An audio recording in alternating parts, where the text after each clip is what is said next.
Hi friends, இன்றைக்கி நம்ம பண்ண போகிறது வந்து கேரளாவோட ஒரு ஃபேமஸ் ஸ்நாக்ஸ் ஐட்டம் பழம்பொரி. இந்த பழம்பொரி வந்து கேரளாவுக்கு போகிற எல்லாருமே கண்டிப்பாக சுவைக்கக்கூடிய ஒரு டிஷ். இன்றைக்கி அதை எப்படி பண்ணுறதுன்னு பார்க்கலாம். நம்ம பழம்பொரி பண்ணுறதுக்கு நான் வந்து 1 கப் மைதா மாவு எடுத்திருக்கேன்.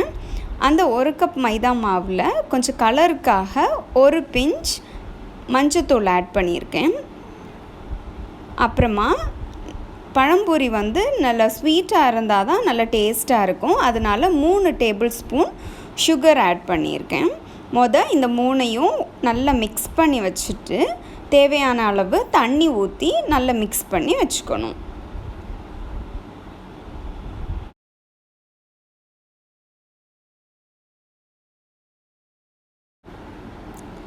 தண்ணி தேவைக்கேற்ப கொஞ்சம் கொஞ்சமாக ஆட் பண்ணி நம்ம வந்து மிக்ஸ் பண்ணிக்கலாம். மாவு வந்து கட்டி பிடிக்காமல் நல்லா மிக்ஸ் பண்ணிக்கணும். அப்போ தான் நம்ம பழத்தை டிப் பண்ணி ஃப்ரை பண்ணி எடுக்கிறப்போ வந்து நல்லா ஸ்மூத்தாக நமக்கு வந்து பஜ்ஜி கிடைக்கும். இந்த அளவு திக்காக இருக்கிறது மாதிரி மாவை வந்து தண்ணி ஊற்றி மிக்ஸ் பண்ணிக்கோங்க. நம்ம இப்போ ரெடி பண்ண மாவை அரை மணி நேரம் ஊற வைக்கணும். அப்போ தான் பஜ்ஜி நல்லா சாஃப்டாகவும் உப்பலாகவும் வரும். இந்த பழம்பொரி பண்ணுறதுக்கு நான் இங்கே 2 நேந்திரம் பழம் எடுத்திருக்கேன். நேந்திரம் பழத்தில் தான் வந்து பழம்பொரி பண்ணுவாங்க. வேறு எந்த பழத்தில் பண்ணாலும் நல்லா இருக்காது. ஸோ கண்டிப்பாக பழம்பொரி பண்ணுறதுக்கு நேந்திரம் பழம் தான் வேணும். இதுக்காக நம்ம வந்து இந்த பழத்தை நீளமாக கீறி வச்சுக்கணும். அப்படி இல்லைன்னா நம்ம என்ன பண்ணிக்கணும்னா அந்த பழத்தை 2ஆக கட் பண்ணிவிட்டு அதையும் நீளமாக கீறி வச்சுக்கலாம். நல்ல பழுத்த பழமாக எடுத்தால் தான் வந்து பழம்பொரி டேஸ்ட்டாக வரும். இப்போ நான் எப்படி கட் பண்ணுறதுன்னு காமிக்கிறேன் பாருங்கள். பழத்தை கட் பண்ணுறப்போ பழம் ரொம்ப மெலிசாக இருக்கிறது மாதிரி கட் பண்ணக்கூடாது. கொஞ்சம் திக்காக இருக்கிறது மாதிரியே கட் பண்ணிக்கோங்க.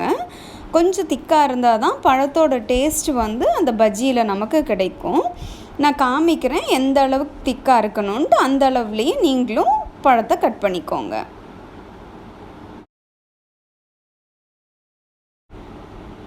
இப்போது நம்ம கலந்து வச்ச மாவு அரை மணி நேரம் ஊறிடுச்சு. இப்போ நம்ம வந்து கட் பண்ணி வச்சுருக்கிற பழத்தை இதில் டிப் பண்ணி ஃப்ரை பண்ணி எடுத்துக்கலாம். பழம்பொரி பண்ணுறதுக்கு நம்ம மாவில் பேக்கிங் சோடா எதுவுமே சேர்க்க வேண்டிய அவசியமே இல்லை. மாவை வந்து கலந்துட்டு அரை மணி நேரத்துலேருந்து 1 மணி நேரம் ஊற வச்சாலே பழம்பொரி நல்லா சாஃப்டாக உப்பலாக வரும். எண்ணெய் சூடாயிருச்சு. நம்ம வந்து பழங்களை ஒன்றா போட்டு பொரிச்சு எடுத்துடலாம்.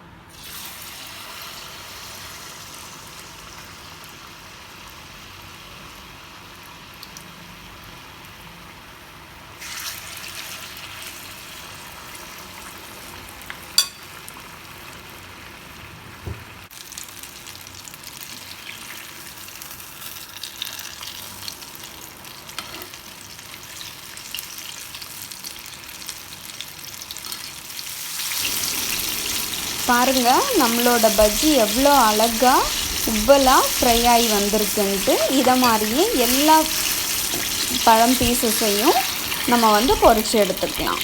அப்புறமா சுவைக்க வேண்டியதான். நீங்களும் இந்த ரெசிப்பியை கண்டிப்பாக வீட்டில் ட்ரை பண்ணி பாருங்கள். உங்களுக்கு பிடிச்சிருந்தா பிங்கு சமையலை சப்ஸ்கிரைப் பண்ணுங்கள். பாய்.